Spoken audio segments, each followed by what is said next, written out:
Capítulo 9. Descanso. Eles pensavam que tivesse falado do repouso do sono. João 11:13. As Sagradas Escrituras não só falam do descanso, referindo-se a uma necessária pausa do trabalho com a finalidade do ser humano se recompor, como também o relacionam diretamente com a questão do sono, como constatamos no versículo acima. Neste capítulo, quero apontar a importância de ambos para a nossa saúde e, de modo especial, advertir uma geração hiperativa e notívaga a preocupar-se mais com a questão do sono como expressão da boa mordomia do corpo. O descanso não é um luxo, é uma questão de sobrevivência. Ele afetará não apenas a duração de nossa vida, como também a qualidade de vida que teremos. Confesso que nem sempre entendi isso. Costumava dizer, como parte do time dos hiperativos e notívagos, que se houvesse algum tipo de comprimido para tomar a fim de não precisar dormir, eu o faria com certa regularidade. Descobri tempos depois que esses comprimidos já existiam. E costumava transbordar minha imensa ignorância, dizendo: dormir para mim é perda de tempo. Gastamos 1/3 da vida completamente improdutivos, fazendo absolutamente nada.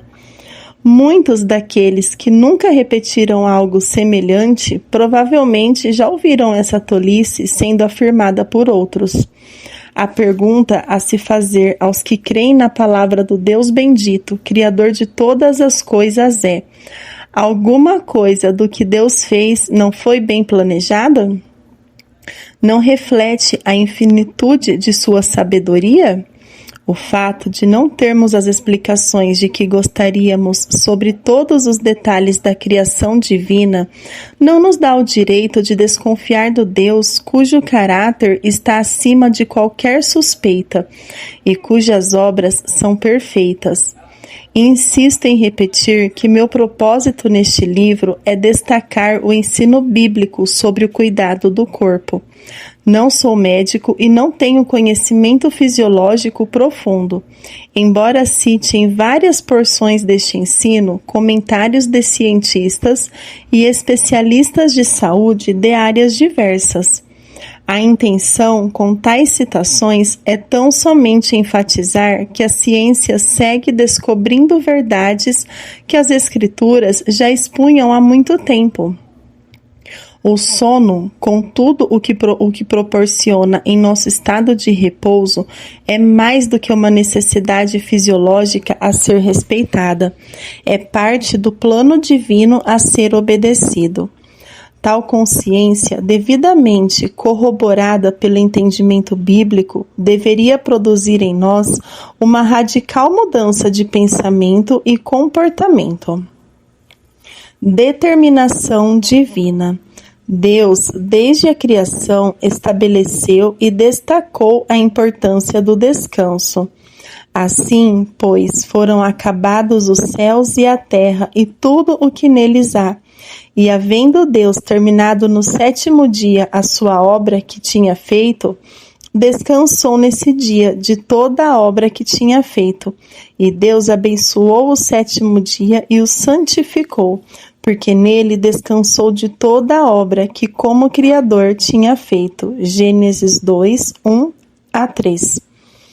A observação de um dia semanal santificado de repouso seria posteriormente incorporada ao Decálogo, os 10 mandamentos que foram comunicados a Moisés e por seu intermédio a toda a nação de Israel. Lembre-se do dia de sábado para o santificar. 6 dias você trabalhará e fará toda a sua obra, mas o 7º dia é o sábado, dedicado ao Senhor, seu Deus. Não faça nenhum trabalho nesse dia, nem você, nem o seu filho, nem a sua filha, nem o seu servo, nem a sua serva, nem o seu animal, nem o estrangeiro das suas portas para dentro. Porque em 6 dias o Senhor fez os céus e a terra, o mar e tudo o que neles há, e ao 7º dia descansou. Por isso, o Senhor abençoou o dia de sábado e o santificou. Êxodo 20:8-11. Não estou defendendo aqui a guarda do sábado em caráter de mandamento em nossos dias. Sabemos que na nova aliança, o sábado passou a ser reconhecido como o simbolismo de um bem vindouro, nas palavras do apóstolo Paulo. Portanto, que ninguém julgue vocês por causa de comida e bebida, ou dia de festa, ou lua nova, ou sábados, porque tudo isso tem sido sombra das coisas que haviam de vir. Porém, o corpo é de Cristo. Colossenses 2:16-17. Se entendesse o sábado como um mandamento divino a ser guardado nestes tempos, Paulo diria que ninguém deveria ser julgado por causa do sábado? Claro que não. Dirigindo-se aos romanos, ele comenta a questão da distinção de determinados dias. Acolham quem é fraco na fé, não, porém, para discutir opiniões. Um crê que pode comer de tudo, mas quem é fraco na fé come legumes.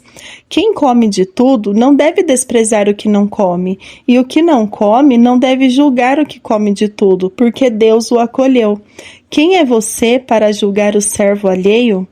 Para o seu próprio dono é que ele está em pé ou cai, mas ficará em pé porque o Senhor é poderoso para o manter em pé. Alguns pensam que certos dias são mais importantes do que os demais, mas outros pensam que todos os dias são iguais. Cada um tem a opinião bem definida em sua própria mente. Quem pensa que certos dias são mais importantes faz isso para o Senhor. Quem come de tudo faz isso para o Senhor, porque dá graças a Deus. E quem não come de tudo é para o Senhor que não come e dá graças a Deus. Romanos 14:1-6. Paulo fala de diferentes opiniões que não deveriam ser discutidas entre os cristãos. Além de questões alimentares, ele aborda a diferenciação de dias, mencionando que alguns pensam que certos dias são mais importantes do que os demais, e contrastando-os com os que pensam que todos os dias são iguais. E pontua, diante da divergência de conceitos dos dois grupos, que cada um tem opinião bem definida em sua própria mente.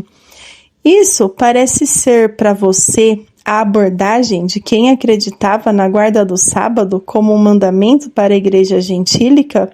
Para mim, definitivamente não. O apóstolo ainda repreendeu os gálatas, que estavam voltando aos rudimentos da lei, com as seguintes palavras: vocês guardam dias, meses, tempos e anos. Receio que o meu trabalho por vocês tenha sido em vão. Gálatas 4:10-11. Essa seguramente não seria a declaração de quem enxergava a observância do sábado como mandamento. O livro de Hebreus, que a exemplo de Colossenses, também aponta que a lei não tinha a imagem exata das coisas, e sim a sombra dos bens vindouros. Hebreus 10:11. Sinaliza que resta um repouso sabático para o povo de Deus. Hebreus 4:9. Relacionando-o assim com a plena redenção. Sei que o assunto da releitura do Novo Testamento sobre o sábado merece mais atenção do que estes breves comentários, mas não é nosso foco aqui.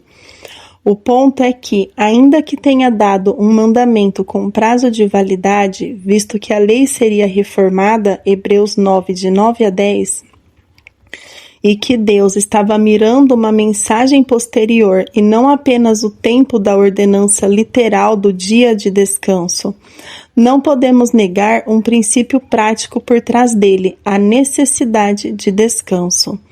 O Criador estabeleceu um descanso semanal para o homem e um repouso de 1 ano após 6 de trabalho para a terra. Em Levítico 25, 2-4, constatamos o estabelecimento de um ano sabático no cultivo do solo. Tudo o que é natural foi criado com essa característica da necessidade de repouso, embora no plano espiritual possamos concluir que seja diferente. Por exemplo, o descanso do próprio Deus não é literal, nos termos em que necessitamos de repouso, uma vez que a Bíblia apresenta o Senhor como incansável. Será que você não sabe, nem ouviu que o eterno Deus, o Senhor, o Criador dos confins da terra, nem se cansa, nem se fatiga? Isaías 40, 28. O ponto a ser enfatizado é que, embora hoje o sábado não tenha o peso de um mandamento, o princípio por trás de sua instituição, além da sua tipologia profética, é de que necessitamos de descanso. O destaque a essa necessidade surge quando vemos promessas divinas que sustentam o paralelo do descanso, até mesmo para a alma humana. O Senhor é o meu pastor, nada me faltará. Ele me faz repousar em pastos verdejantes. Leva-me para junto das águas de descanso. Refrigera-me a alma. Guia-me pelas veredas da justiça, por amor do seu nome. Salmos 23, 1-3. Ele fortalece o cansado e multiplica as forças ao que não tem nenhum vigor. Os jovens se cansam e se fatigam, e os moços de exaustos caem. Mas os que esperam no Senhor renovam as suas forças, sobem com asas como águias, correm e não se cansam, caminham e não se fatigam. Isaías 40, de 29-31. Venham a mim todos vocês que estão cansados e sobrecarregados, e eu os aliviarei. Tomem sobre vocês o meu jugo e aprendam de mim, porque sou manso e humilde de coração, e vocês acharão descanso para a sua alma. Mateus 11, 28-29.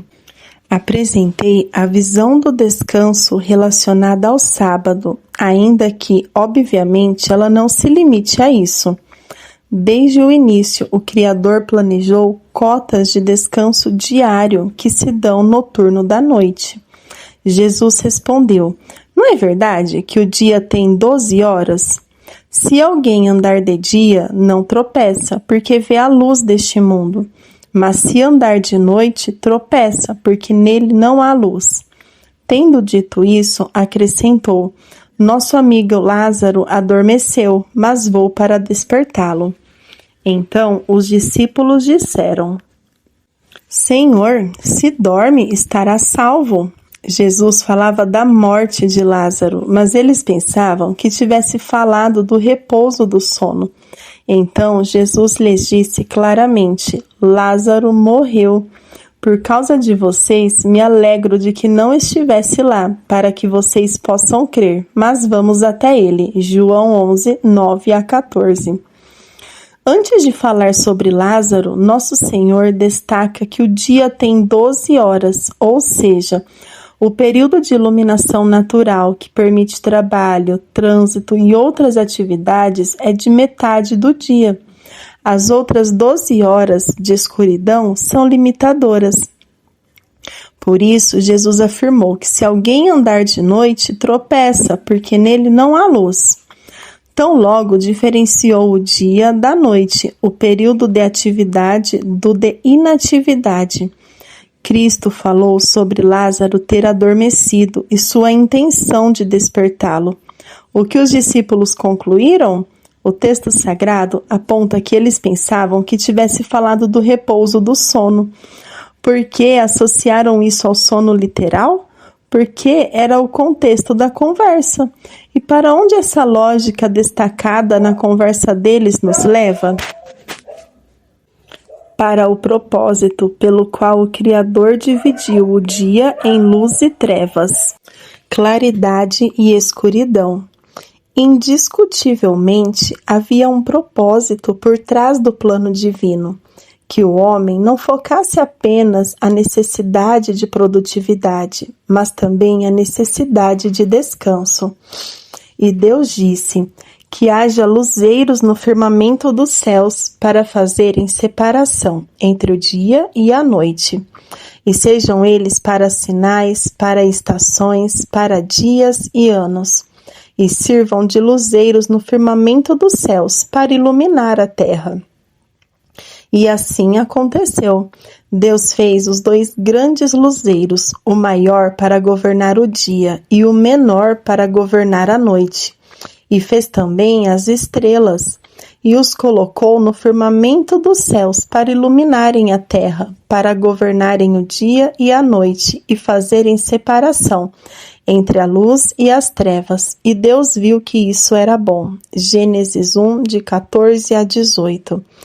E a conclusão final dessa divisão também apresenta um ponto que não pode ser ignorado. Deus viu que isso era bom. Se já conseguimos chegar a essa mesma conclusão de Deus, isto é, de que se trata de algo bom, é outra conversa.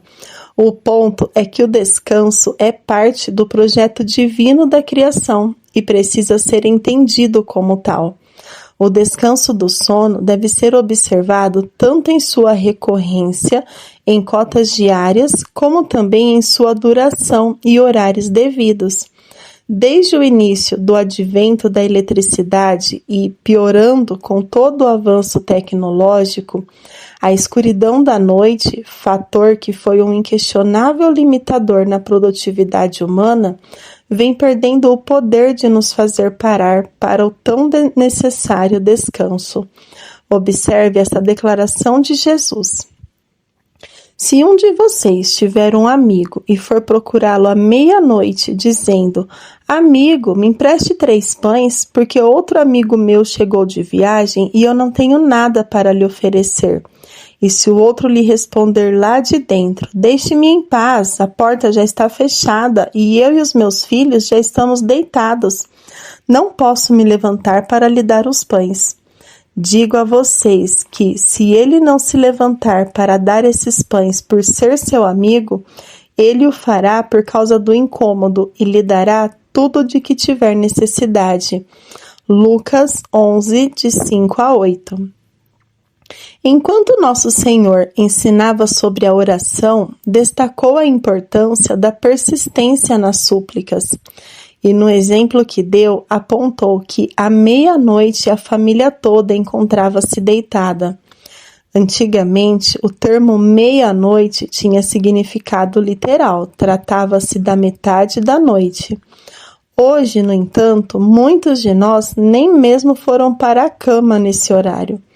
Não estou advogando que se deva dormir às 8 horas da noite, como faziam os antigos. Há adequações inevitáveis na modernidade. Por outro lado, se não percebermos que há uma hora necessária para interromper a produtividade, dando lugar ao descanso, entraremos em colapso físico e mental. O repouso é essencial não somente à duração da vida, como também à sua qualidade. Já mencionei o que alguém me disse com muita propriedade.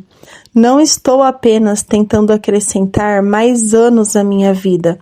Estou procurando também acrescentar mais vida aos meus anos. Se a necessidade de descanso é tão abrangente a ponto de se estender à integralidade do ser humano, espírito, alma e corpo, será que ele deveria ser negligenciado em qualquer uma dessas dimensões? Obviamente que não. Entretanto, essa não é a história que mais se repete. O Senhor disse: Este é o descanso, deem descanso ao cansado, e este é o refrigério. Mas eles não quiseram ouvir. Isaías 28, 12. O que encontramos nessa porção das Escrituras? De um lado, constatamos Deus tanto determinando quanto oferecendo descanso. Do outro, a negligência de seu povo, mas eles não quiseram ouvir. Triste, mas a humanidade segue achando-se mais sábia do que o próprio Criador e ignorando, conscientemente ou não, seus santos conselhos. E qual é o resultado de tal rebeldia? O que acontece quando não observamos os princípios divinos? Uma hora a conta chega. Um pensamento que nos é comum, no vigor da juventude, é o de que o descanso negligenciado jamais cobrará sua conta. Grande engano, é só uma questão de tempo, uma hora a conta chega. Ao instituir as leis acerca do ano sabático que a terra deveria observar, o Criador também fez advertências sobre as consequências de se quebrar o princípio. Então a terra celebrará nos seus sábados todos os dias da sua assolação, e vocês estarão na terra dos seus inimigos. Nesse tempo a terra descansará e observará os seus sábados. Durante todos os dias da assolação a terra descansará, porque não descansou nos sábados de vocês, quando vocês moravam nela. Levítico 26, 34, 35. A advertência divina foi explícita, sem dificuldade de interpretação ou compreensão. Se os israelitas não respeitassem o descanso sabático do solo, a conta chegaria mais tarde e com alto preço. Eles seriam desterrados e assim, durante o tempo de sua assolação, a terra coletaria o direito ao descanso que anteriormente lhe fora negligenciado. Costumo repetir que o princípio espiritual que você quebra acabará quebrando você. Foi o que aconteceu com o povo de Deus, que não guardou a determinação do descanso e acreditou que, por alguma razão inexplicável, a conta nunca chegaria. Quando os judeus foram levados em cativeiro para a Babilônia, cumpriu-se a advertência dada previamente. Os caldeus queimaram a casa de Deus e derrubaram a muralha de Jerusalém. Queimaram todos os seus palácios, destruindo também todos os seus objetos de valor. Os que escaparam da espada, a esses ele levou para a Babilônia, onde se tornaram escravos dele e de seus filhos, até o tempo do reino da Pérsia. Isto aconteceu para que se cumprisse a palavra do Senhor por boca de Jeremias, até que a terra desfrutasse dos seus sábados. Durante todos os dias da sua desolação, a terra repousou, até que os 70 anos se cumpriram, segundo a Crônicas 36, 19 e 21. Como podemos chegar à conclusão, diante do reconhecimento desse princípio espiritual, de que o descanso negligenciado de nosso corpo não terá consequências? Ainda que a negligência do descanso se baseie em ignorância de informação, seja das determinações divinas do descanso, seja dos detalhes dos resultados que tal omissão produzirá, não significa que seremos poupados das inevitáveis consequências. Como está escrito, o meu povo está sendo destruído, pois lhe falta o conhecimento. Oséias 4:6. O neurocientista e especialista em sono Matthew Walker, autor do livro Por que Nós Dormimos?, pontua que 2/3 dos adultos em todos os países desenvolvidos não seguem a recomendação da Organização Mundial de Saúde de 8 horas de sono por noite. E na sequência observa: duvido que esse dado tenha surpreendido você, mas talvez as suas consequências o espantem. O hábito de dormir menos de 6 ou 7 horas por noite abala o sistema imunológico, mais do que duplicando o risco de câncer. Sono insuficiente é um fator de estilo de vida decisivo para determinar se um indivíduo desenvolverá a doença de Alzheimer. Sono inadequado, até as reduções moderadas por uma semana, altera os níveis de açúcar no sangue de forma tão significativa que pode fazer com que a pessoa seja classificada como pré-diabética. Ele também aumenta a probabilidade de as artérias coronárias ficarem bloqueadas e quebradiças, abrindo assim o caminho para doenças cardiovasculares, derrame cerebral e insuficiência cardíaca congestiva. Talvez você também tenha reparado que sente mais vontade de comer quando está cansado. Isso não é coincidência.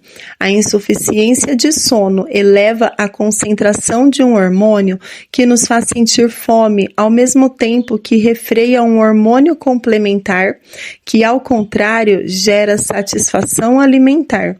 Apesar de estar satisfeito, você ainda quer comer mais.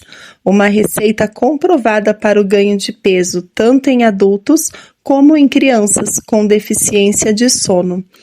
Ao somar as consequências para a saúde já citadas, fica mais fácil aceitar uma relação comprovada. Quanto mais breve é o seu sono, mais breve será a sua vida. Portanto, a velha máxima, dormirei quando estiver morto, é infeliz. Adote tal atitude e você estará morto mais cedo, e a qualidade dessa vida, mais curta, será pior. O elástico da privação de sono só pode esticar até certo ponto antes de arrebentar. Infelizmente, os seres humanos são a única espécie que se priva deliberadamente de sono sem obter um ganho legítimo.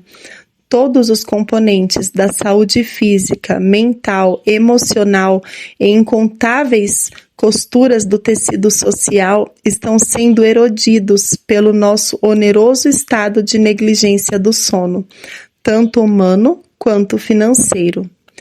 A privação do sono mata. Se a considerarmos os resultados em curto prazo, só pela perspectiva do dano autoimposto, salvo em algum transtorno genético que envolva uma insônia progressiva, normalmente a resposta seria não. Mas e as outras formas de dano causadas pelas consequências de sua negligência? O livro de Atos registra um episódio não tão incomum na história da humanidade, de outras formas de danos causadas pela administração errada da necessidade do sono. No primeiro dia da semana, nós nos reunimos a fim de partir o pão. Paulo, que pretendia viajar no dia seguinte, falava aos irmãos e prolongou a mensagem até a meia-noite. Havia muitas lâmpadas no cenáculo onde estávamos reunidos. Um jovem chamado Eutico, que estava sentado numa janela, adormecendo profundamente durante a prolongada mensagem de Paulo, vencido pelo sono, caiu do terceiro andar abaixo. Quando o levantaram, estava morto, mas Paulo desceu, inclinou-se sobre ele e, abraçando-o, disse: "Não fiquem alvoroçados, pois ele está vivo." Subindo de novo, Paulo partiu o pão e comeu, e lhes falou ainda muito tempo até o amanhecer. E assim partiu. Então conduziram vivo o rapaz e sentiram-se grandemente confortados. Atos 20, 7 a 12. Acho tremendo que a condição de morte para a vida tenha sido mudada por intervenção divina na história do jovem Eutico, evento que provavelmente não teria ocorrido sem a participação de um homem de fé, como o apóstolo Paulo. Fico imaginando, porém, se a expressão "conduziram vivo o rapaz" não indicaria algum nível de consequência da queda que o tenha impossibilitado de voltar para casa sozinho e por si mesmo. A verdade ignorada é que muitos acidentes, seja no trânsito, no trabalho ou em casa, ainda seguem acontecendo por negligência ao sono e ao descanso. Walker apresenta uma assombrosa estatística quanto a esse tipo de dano produzido pela falta de sono. Dirigir com sono é a causa de centenas de milhares de acidentes de trânsito e tragédias todos os anos. E nesse caso, não é só a vida dos privados de sono que está em risco, mas a de quem está à sua volta.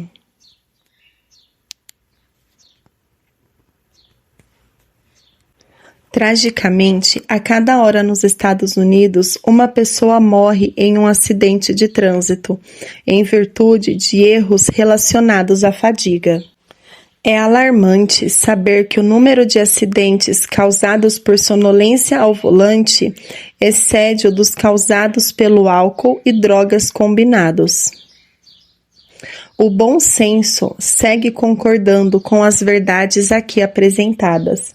Se não observarmos a necessidade e importância do descanso, a conta acabará chegando.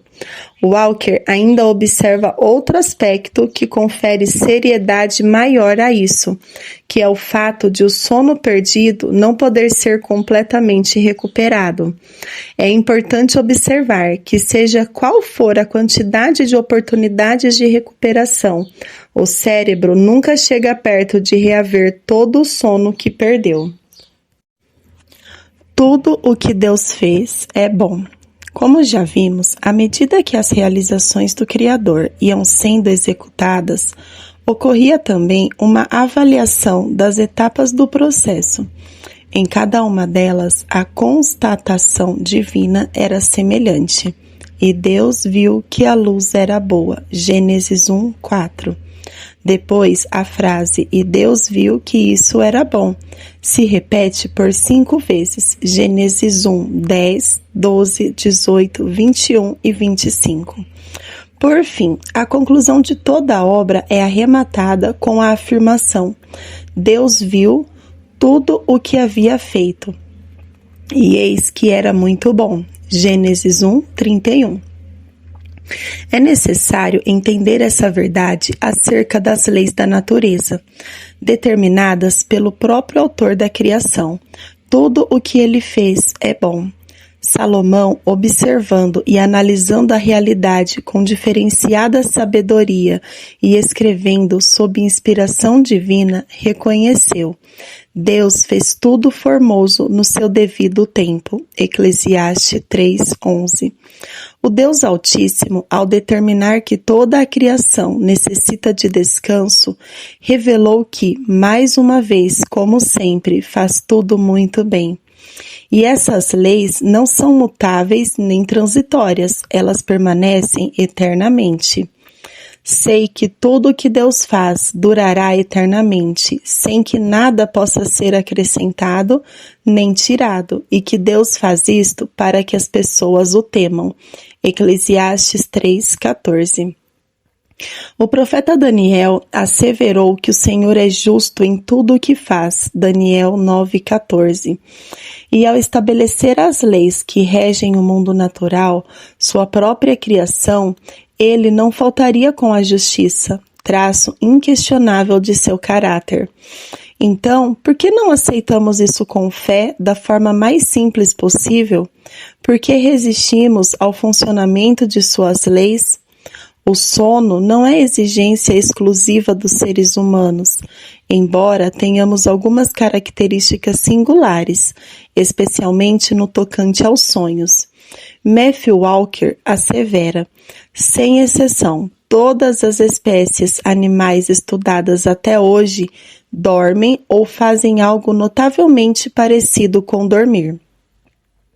O especialista do sono pontua ainda que não temos dormido como deveríamos e que o número de turnos de sono, sua duração e o momento em que ele ocorre foram totalmente distorcidos pela modernidade.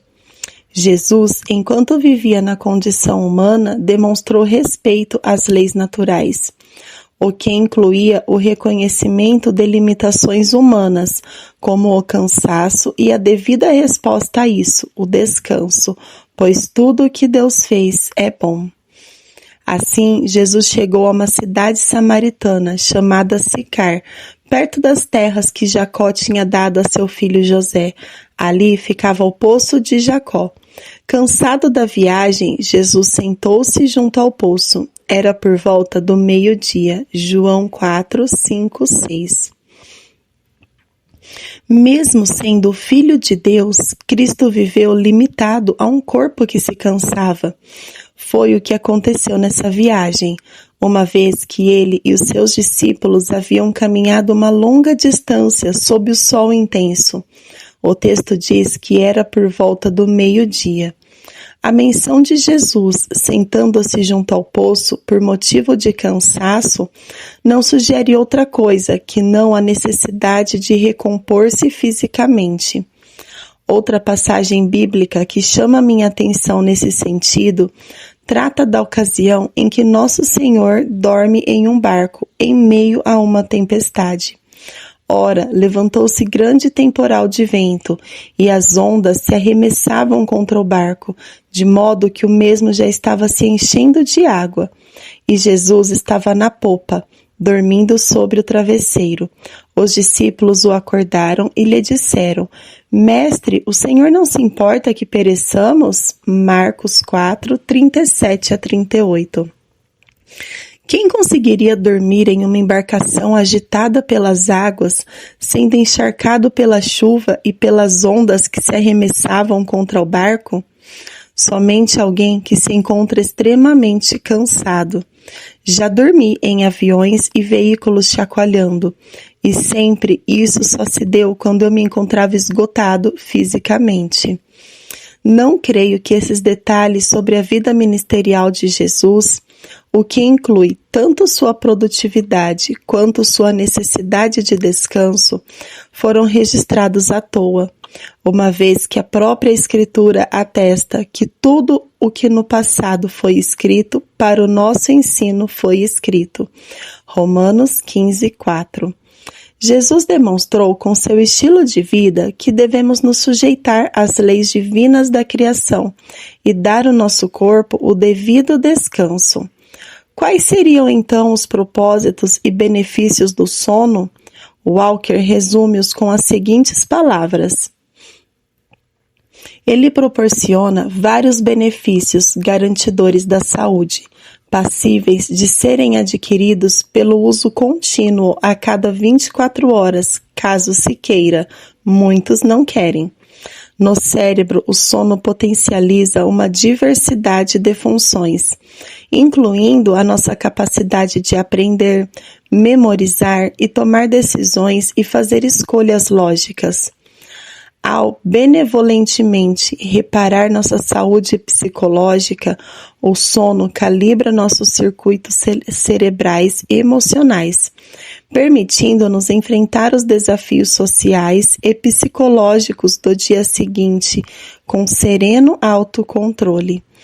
No andar de baixo, no restante do corpo, o sono reabastece o arsenal do nosso sistema imune, ajudando a combater o câncer, prevenindo infecções e nos protegendo contra todo tipo de doenças.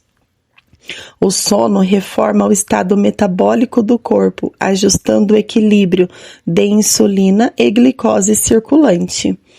Também regula o apetite, ajudando a controlar o peso corporal, ao substituir uma alimentação repulsiva pela escolha de alimentos saudáveis. O sono abundante mantém um florescente microbioma no intestino, no qual, como já se sabe, boa parte da nossa saúde nutricional começa.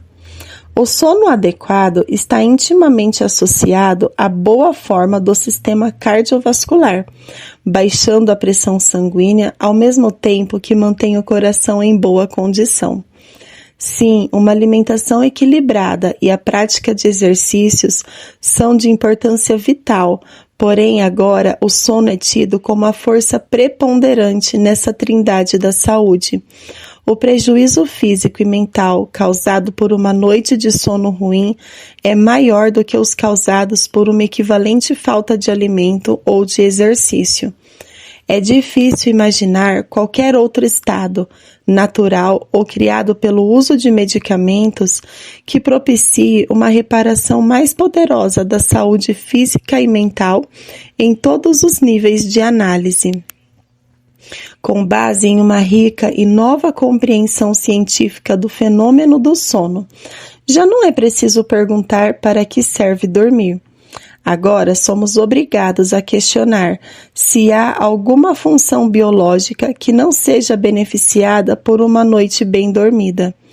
Até o momento, os resultados de milhares de estudos indicam que não há. Portanto, quando nos recusamos a respeitar a necessidade de descanso, nossa atitude, além de rebelde, também é tola. Como ignorar a sabedoria divina? Como podemos ser tão prepotentes a ponto de achar que entendemos melhor o funcionamento da criação do que o próprio Criador? Seguramente isso não é sensato. Afiando o machado. O mundo da comunicação costuma usar um mote ao referir-se à forma como se trabalha as artes visuais. Mais é menos e menos é mais. A essência por trás da fala conclusiva é a de que, não raro, muita informação acaba tendo menos impacto, ao passo que, em contrapartida, menos informação produz maior impacto. Penso que, em termos de produtividade de nosso corpo, a frase também funcione bem. Menos produtividade, em razão da interrupção do descanso, é mais. Mais saúde, disposição, energia e longevidade, determinando assim uma produtividade eficiente e contínua. Por outro lado, mais é menos, ou seja, quanto mais trabalhamos sem a devida recomposição provida pelo descanso, a qualidade da produtividade, bem como sua continuidade, acaba sendo comprometida. Uma verdade espiritual que se aplica muito bem nesse contexto é a que nos foi comunicada no livro de Eclesiastes. Quem arranca pedras será ferido por elas, e o que racha lenha se expõe ao perigo. Se o machado está embotado e ninguém o afia, é preciso redobrar a força, mas com sabedoria se obtém êxito. Eclesiastes 10, 9-10. Consideremos juntos essa verdade apresentada pelas Escrituras.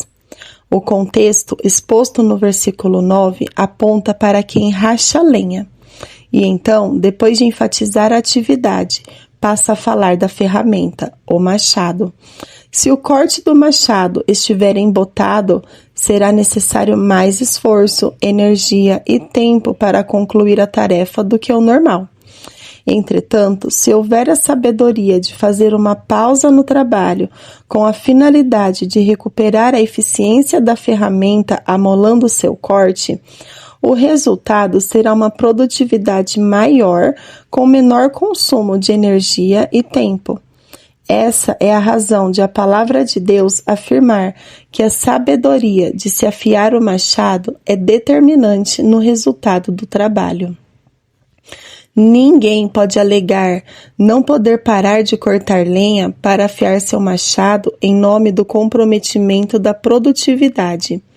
A lógica aponta para a direção contrária. Não pausar temporariamente para dar à sua ferramenta melhores condições de trabalho é que merece a classificação de contraproducente. Ainda assim, muitos de nós, como foi o meu caso, deduzimos que o descanso é perda de tempo. Recordo-me da ocasião em que o Dr. Aldrin Marshall proporcionou-me esse entendimento por meio de uma ilustração. Ele disse: imagine um parque de diversões que funciona todos os dias, ininterruptamente, recebendo milhares de visitantes. Todos os dias, quando as pessoas chegam, o parque está limpo e organizado. E o dia todo, enquanto todos estão lá se divertindo, não há pausas para a limpeza e manutenção dos brinquedos. Considerando que é impossível não prover limpeza e manutenção para o parque siga funcionando, quando é que isso acontece? Durante a noite. Agora, imagine que o parque é o seu corpo, ativo todo dia, o dia todo, e que, de modo semelhante, não pode ficar sem limpeza e manutenção. Quando isso ocorre, a resposta segue sendo a mesma, à noite.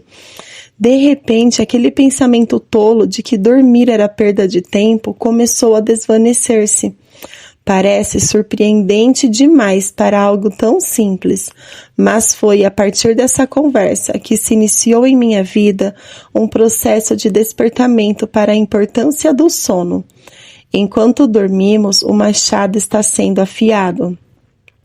O descanso, uma pausa temporária em nossa produtividade, garante que ela não sofra retrocessos. Tudo o que Deus fez é bom, e isso inclui a necessidade de repouso reparatório.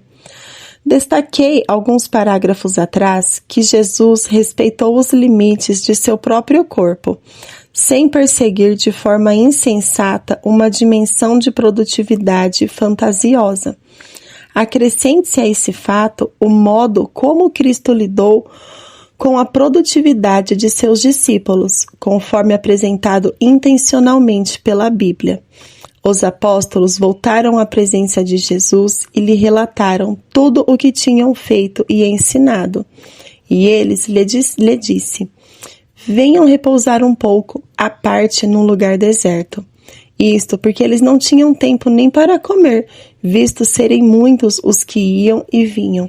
Então foram de barco para um lugar deserto à parte. Marcos 6, 30-32. Quero destacar 3 coisas importantes nesses versículos, que, como já argumentei, não consistem em mero registro histórico. Paulo, escrevendo aos Coríntios e falando acerca daquela geração que saiu do Egito rumo a Canaã, afirmou: estas coisas aconteceram com eles para servir de exemplo e foram escritas como advertência a nós, para que o fim dos tempos tenha chegado. 1 Coríntios 10, 11. O mesmo pode ser dito do que foi registrado sobre os discípulos de Jesus. Trata-se de exemplos e advertências oferecidas a mim e a você. Passamos, portanto, às constatações do texto bíblico.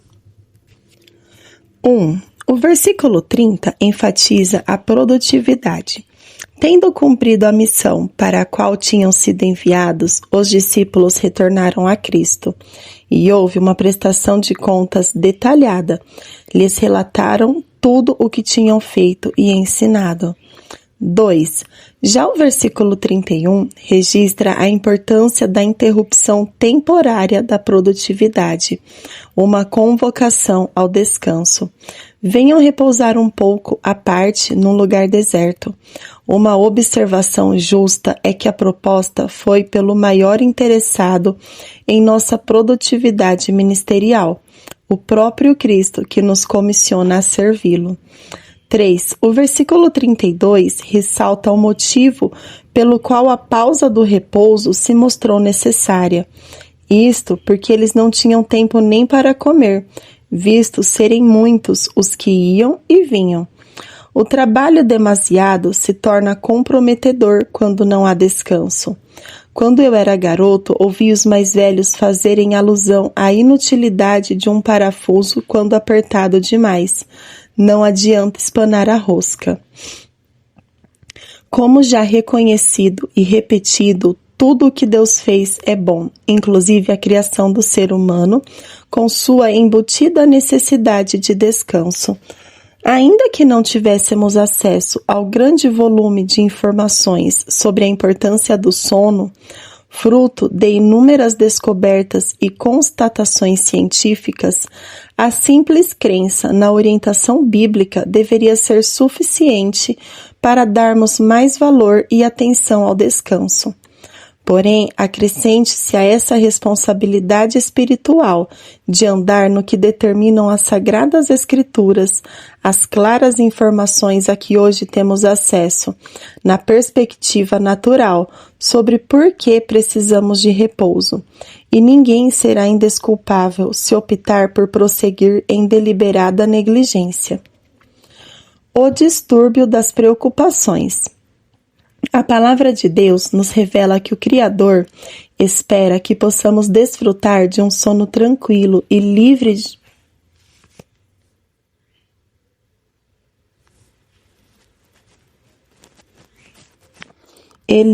de preocupações. Várias passagens atestam isto. Eu me deito e pego no sono. Acordo porque o Senhor me sustenta. Salmos 3, 5. Em paz me deito e logo pego no sono, porque só tu, Senhor, me fazes repousar seguro. Salmos 4, 8. Quando se deitar, você não terá medo. Sim, você se deitará e o seu sono será tranquilo. Provérbios 3, 24. Observe que as preocupações e os receios podem afetar a qualidade e o tempo do sono. Por outro lado, o sono dos que não se preocupam é apresentado como sendo agradável. Doce é o sono do trabalhador, quer coma pouco, quer muito, mas a fartura do rico não o deixa dormir. Eclesiastes 5, 12. Os distúrbios do sono podem ser não somente fruto de desordem fisiológica, como também provenientes de desordem emocional e até mesmo espiritual. Os que servem a Deus devem aprender a andar em fé e confiança, que é outro tipo de descanso, o espiritual. A Escritura diz: nós, porém, que cremos, entramos no descanso. Hebreus 4, 3. Que tipo de descanso é esse? O versículo anterior fala dos israelitas que não fizeram proveito da palavra que ouviram, ou seja, inutilizaram a promessa divina em sua vida. Por que motivo? O próprio versículo responde: visto não ter sido acompanhada pela fé naqueles que a ouviram. Hebreus 4, 2. Sem esse descanso de fé, com emoções expostas às preocupações e à ansiedade, é evidente que a qualidade do sono físico será afetada. Devemos levar em conta ainda o impacto negativo que as desordens relacionais proporcionam. A Escritura adverte: fiquem irados e não pequem, não deixem que o sol se ponha sobre a ira de vocês, não deem lugar ao diabo. Efésios 4, 26, 27. Por muito tempo eu entendi que a frase "não deixem que o sol se ponha sobre a ira de vocês" indicava tão somente a necessidade de um conserto rápido, em uma perspectiva meramente relacional. Não havia considerado até recentemente que brigas e reações emocionais mais intensas afetam a qualidade do sono. Isso é fato. E tenho ouvido relatos de problemas dessa ordem ao longo de 3 décadas de aconselhamento pastoral. Deus não apenas espera que descansemos, como também deseja que desfrutemos de um sono de boa qualidade em todos os aspectos. Por causa disso, entre outros fatores, nos adverte a que nos mantenhamos longe de ansiedades e preocupações. Não fiquem preocupados com coisa alguma, mas em tudo sejam conhecidos diante de Deus os pedidos de vocês, pela oração e pela súplica, com ações de graças. E a paz de Deus, que excede todo entendimento, guardará o coração e a mente de vocês em Cristo Jesus. Filipenses 4, 6 a 7. Lancem sobre ele todas as suas ansiedades, porque ele cuida de vocês. 1 Pedro 5, 7. Ainda que o enfrentamento da ansiedade seja um tema complexo que demanda atenção especial a aspectos psíquicos e somáticos, e não caberia aqui discuti-lo a fundo, é imprescindível que o cristão compreenda a importância de lançar todas as preocupações sobre nosso Deus cuidadoso e revisitar constantemente as promessas de seu amor leal. Além de nos fortalecer na fé, isso resultará também em noites tranquilas de sono e, consequentemente, benefícios para a nossa saúde. Ou seja, trata-se do combo completo: descanso espiritual, emocional e físico. E a preguiça não é condenada? Por fim, muitos justificam a negligência quanto ao descanso como se fosse uma espécie de contraponto à preguiça. Eu mesmo já o fiz incontáveis vezes. Presumia que normalmente quem ataca a produtividade e a incansável determinação de nós hiperativos deveria ser o tipo de gente sossegada ao extremo. Pessoas que eu julgava e classificava em diferentes níveis, como acomodadas e preguiçosas. O problema é que comumente transitamos entre os extremos. Ou pensamos em termos de produtividade excessiva, sem respeito ao descanso, ou em termos de completa falta de reconhecimento de sua importância, o que pode nos levar a alimentar a negligência e a preguiça. E vale destacar, é evidente que a palavra de Deus também condena a preguiça. Ó preguiçoso, até quando vai ficar deitado? Quando se levantará do seu sono? Um pouco de sono, um breve cochilo, braços cruzados para descansar, e a sua pobreza virá como um ladrão. A miséria atacará como um homem armado. Provérbios 6, 9-11. A mensagem aqui não é de condenação ao sono, e sim ao cultivo da preguiça, ou seja, a falta de diligência na produtividade, mascarada por uma necessidade legítima. Tais advertências se repetem na Bíblia, o que indica a transição do nível da mera informação para o da ênfase.